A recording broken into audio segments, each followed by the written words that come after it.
Creamy mushroom chicken নামটার সাথে তোমরা অনেকেই পরিচিত আমি জানি। আজকে সেই রেসিপিটা শেয়ার করব।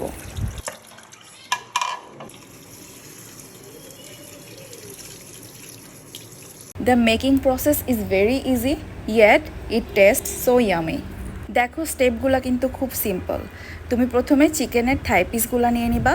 এরপরে তোমার যা যা লাগবে আমি ভিডিওতে দেখিয়ে দিচ্ছি।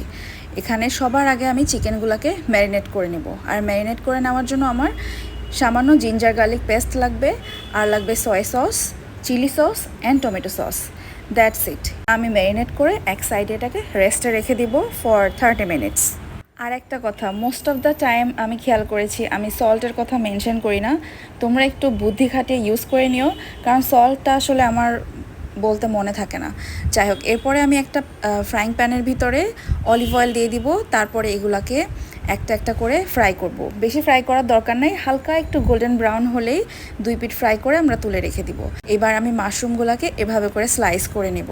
1.5 কেজি চিকেনের জন্য একটা মাশরুমের ক্যানই এনাফ, বাট আমি বলবো বেশি দিলে, যত বেশি দিবা তত বেশি মজা হবে।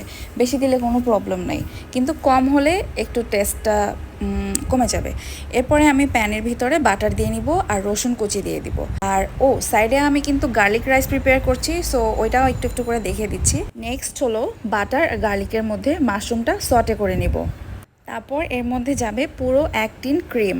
এই ক্রিমটা দেওয়ার পর তারপর আমরা এর ভিতরে দিয়ে দিব চিকেন। আর এরপর চাইলে সামান্য একটু গরম পানি দেওয়া যেতে পারে, যদি তোমার দরকার না হয় তাহলে দরকার নাই। এর উপরে গোলমরিচ আর কাঁচামরিচ দিয়ে তারপর আমরা রান্নাটা শেষ করব। আর আমি কিন্তু বাটার রাইস প্রিপেয়ার করেছিলাম। বাটার রাইস, গার্লিক রাইস যেটাই বলো, সেম প্রসেস।